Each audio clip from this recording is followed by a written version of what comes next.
350 miles to the south of Hardwork, Chamberlain Hatho marched through the main western gateway of Calnea, capital of the Calnean Empire and greatest city in the world. After almost a year away, the teeming industry of his hometown was such a joyful shock that he stopped and shook his head. Had he been one of Calnea's uncouth low, he would have gawped and possibly cursed. He inhaled slowly through his nose to calm himself, swelling his chest with sweet Calnean air. By Inawak, the sun god, and the Swan Empress herself, Calnea was an impressive sight. As the Swan Empress Ayana's ambassador to the other empires, Chamberlain Hatho had travelled thousands of miles.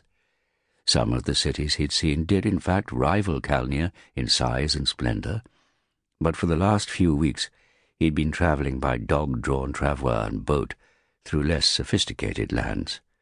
The greatest settlements he'd seen for a good while had been casual collections of crooked cabins, tents, and other meagre dwellings. Staying in those villages' finest lodgings had made Chamberlain Hatho itch all over. How did the low live like such animals? "Chippeminka, does Calnea not rise above every other town and city like an elk towering over a herd of deer mice?" His young alchemical bundle-carrier and bedmate, Chippeminka, gripped his arm and pressed her oiled torso against his flank. "It is truly amazing," she replied, her bright eyes satisfyingly widened. He held the girl at arm's length. She was wearing a breechcloth embroidered with an exquisite porcupine quill swan, the gold swan necklace that he'd given her to reflect light and her new allegiance to Inawak the sun god, and nothing else. She held his gaze with a coquettish smile, then licked her top lip. He had to look away. He was pleased with his new alchemical bundle-carrier, very pleased. The woman who'd fulfilled the role previously had disappeared early on his embassy in the great port town at the mouth of the Water Mother. Walking along, he turned to ask her something, and she hadn't been there. He'd never seen her again. That evening a serving girl had seen he was morose and claimed her dancing would cheer him up. He told her to clear off and protested as she'd started to dance anyway. But his angry words had turned to dry squeaks as her sinuous slinkiness, smouldering smile, and sparkling eyes had stunned him like a snake spellbinding a squirrel. At the end of her dance, he'd asked Chippeminka to be his new alchemical bundle-carrier. She'd been at his side ever since.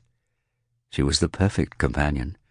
She knew when he needed to eat, when he wanted time on his own, when to let him sleep, when to talk, when to stay silent, and, most joyfully of all, when to make love, and how to leave him smiling for hours. Chamberlain Hatho was 45 years old. He'd always thought that love was at best a delusion, at worst an affectation. But now he knew what love was. Chippeminka had shown him. At least once every waking hour, and often in his dreams, he thanked Inawak that he'd met her. She gripped his hand. "It is a wonderful city, but what are all these people doing?" He pointed out the various stations of industry that lined the road running into the city from the western gate. "Those are knappers, knapping flint. Then there are metal workers heating and hammering copper, lead, and iron nuggets dug from soil to the north. Next are tanners curing skins with brains, marrow, and liver. Then there are artisans working with shells, clay, marble, feathers, chert, porcupine quills, turquoise, and all manner of other materials to create tools, pipes, baskets, carvings, beads, pottery, and more.